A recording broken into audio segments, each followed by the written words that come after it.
subscribe to our channel and press the bell icon. अस्सलाम वालेकुम अज़ीज़ तलबा तालिबात। जमात हश्तुम के 7वें सबक आबादी, इसके तीसरे वीडियो में आप तमाम का इस्तकबाल है। आपको हमारा वीडियो पसंद आए तो लाइक कीजिए, शेयर कीजिए, हमारे चैनल को सब्सक्राइब कीजिए, इस वीडियो को आखिर तक देखिए। चलिए देखते हैं 7वां सबक जोग्राफिया का आबादी। ये यहाँ पर नक्शा बताया गया है जिसमें आबादी की तकसीम बताई गई है। चलिए आबादी के गुंजानपन को दिखाए जाने वाले जो अज़ला है तो इसके हम बारे में मालूमात हासिल कर सकते हैं। सबसे पहले यहाँ पर बहुत ज़्यादा गुंजान आबादी वाले, सबसे ज़्यादा गुंजान आबादी वाले इलाक़े कौन से हैं, अज़ला कौन से हैं, इसे जानेंगे। तो सबसे ज़्यादा गुंजान आबादी वाले अज़ला कौन से हैं? सबसे पहले मुंबई है, उसके बाद थाने और पुणे है। 100 फ़ी मुरब्बा किलोमीटर से कम गुंजान आबादी वाले अज़ला के नाम लिखिए। 100 से कम गुंजान आबादी वाले इलाक़े कौन से हैं, कौन से अज़ला है ये? जैसे कि हमने इससे पहले देखा था, बीड़ है या फिर उस्मानाबाद है या गढ़चिरौली है।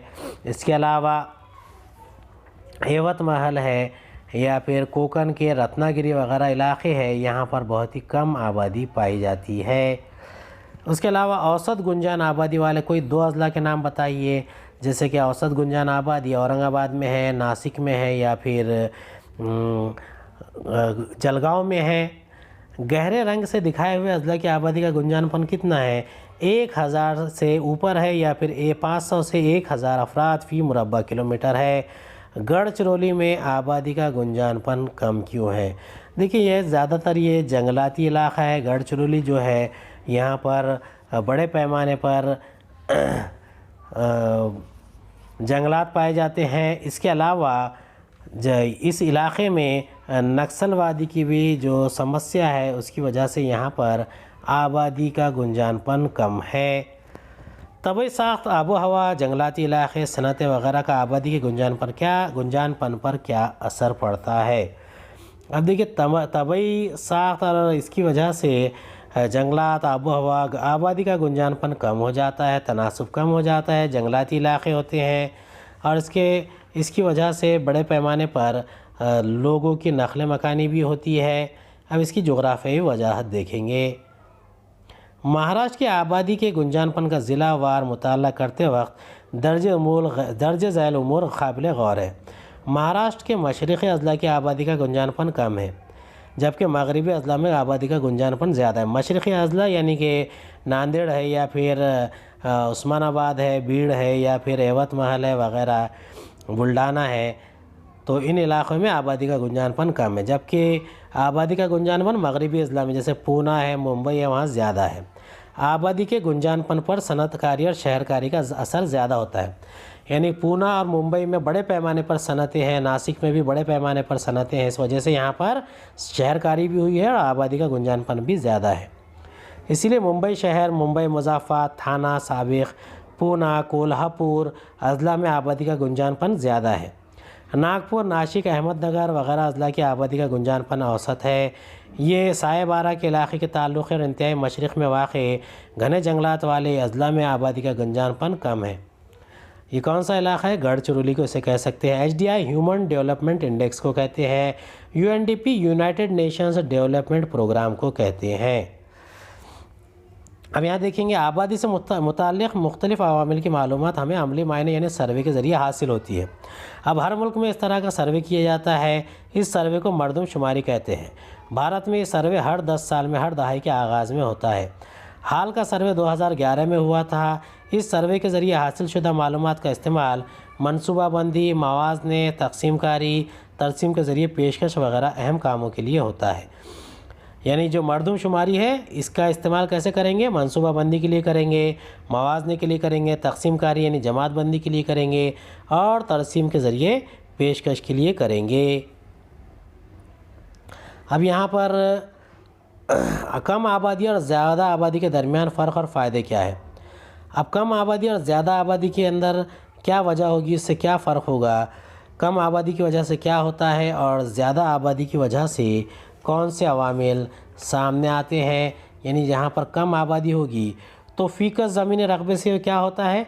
कम आबादी की वजह से फ़ीकस ज़मीनी रकबे में इजाफ़ा होता है और ज़्यादा आबादी में فیکس زمینی رقبے میں کمی واقع ہوتی ہے۔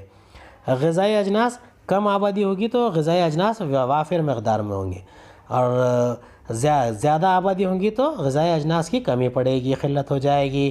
کم آبادی میں وسائل، کم آبادی کی وجہ سے وسائل کافی مقدار میں فراہم ہو سکتے ہیں۔ زیادہ آبادی کی وجہ سے وسائل پر تناؤ پڑتا ہے، وسائل جیسے کہ پیٹرول ہے، گیس ہے، یا پھر دیگر چیزیں ہیں۔ فیکس آمدنی، کم آبادی کے علاقے کی فیکس آمدنی زیادہ ہوتی ہے، جبکہ زیادہ آبادی کے علاقوں کی فیکس آمدنی کم ہوتی ہے۔ بنیادی خدمات اور سہولیات، کم آبادی میں غیر پیداواری صارفین کا تناسب کم ہوتا ہے، اس لیے بنیادی خدمات کم آبادی کی وجہ سے بنیادی خدمات آسانی سے مل جاتی ہے، زیادہ آبادی کی وجہ سے بنیادی خدمات اور سہولیات پر تناؤ پڑتا ہے۔ اور غیر پیداواری صارفین کیا ہوتے ہیں؟ غیر پیداواری صارفین کا تناسب نسبتاً کم آبادی میں کم ہوتا ہے، زیادہ آبادی میں یہ بھی زیادہ ہو جاتے ہیں۔ کم آبادی کے علاقے میں منصوبہ بندی آسانی سے ہوتی ہے، کامیاب بھی ہوتی ہے، اور زیادہ بڑے علاقوں میں زیادہ آبادی والے علاقوں میں منصوبہ بندی کامیاب نہیں ہوتی۔ روزگار کے مواقع، کم آبادی والے علاقے میں روزگار کے مواقع زیادہ ہوتے ہیں، زیادہ آبادی والے علاقوں میں روزگار کے مواقع کم ہوتے ہیں۔ شہرکاری، کم آبادی میں شہرکاری زیادہ ہوتی ہے، زیادہ آبادی میں شہرکاری کم ہوتی ہے، یعنی زیادہ آبادی جہاں ہے وہاں پر شہرکاری کا تناسب کم ہوتے جاتا ہے۔ اب صحت عامہ، کم آبادی میں صحت عامہ کی سطح نسبتاً اعلیٰ معیار کی ہوتی ہے، اور زیادہ آبادی میں صحت عامہ کی معیار جو ہے وہ ادنیٰ ہوتا ہے۔ اعلیٰ تعلیم کے مواقع کم آبادی میں زیادہ ملتے ہیں، زیادہ آبادی میں اعلیٰ تعلیم کے مواقع کم ملتے ہیں۔ سماجی حالات، یعنی جہاں پر آبادی کم ہے وہاں پر سماجی حالات اچھے ہوتے ہیں، جہاں آبادی زیادہ ہے وہاں سماجی حالات کم ہوتے ہیں، سماجی حالات پر اثر پڑتا ہے۔ اب دیکھیں یہاں پر ایک تصویر دی گئی ہے، یہ بھارت میں پچھلی 2 صدیوں میں خاندان کے افراد کی تعداد کم ہوتی گئی ہے۔ دیکھیے پہلے ایک افراد میں کل 8 لوگ ہوتے تھے، 1810 عیسوی کا یہ کنبہ ہے، 1910 عیسوی کے کنبے میں 8 سے کم ہو کر 6 ہو گئے 1910 میں، اور 2010 میں یہ اور کم ہو کے ہمارا ایک یعنی 3 افراد پر مشتمل خاندان بن گیا ہے۔ 2011 کی مردم شماری، 2011 کی مردم شماری کے مطابق بھارت کی آبادی 121 کروڑ ہے۔ گھریلو استعمال کے لیے ہر دن فی کس 50 لیٹر پانی استعمال کیا جاتا ہے۔ اس پر غور کرتے ہوئے اندازہ کیجیے کہ بھارت میں صرف گھریلو استعمال کے لیے ہر دن کتنا لیٹر پانی لگتا ہوگا۔ اب دیکھیے اگر اس طریقے سے دیکھیں گے تو ہر روزانہ کل 6050 کروڑ لیٹر پانی لگتا ہے بھارت کے افراد کو۔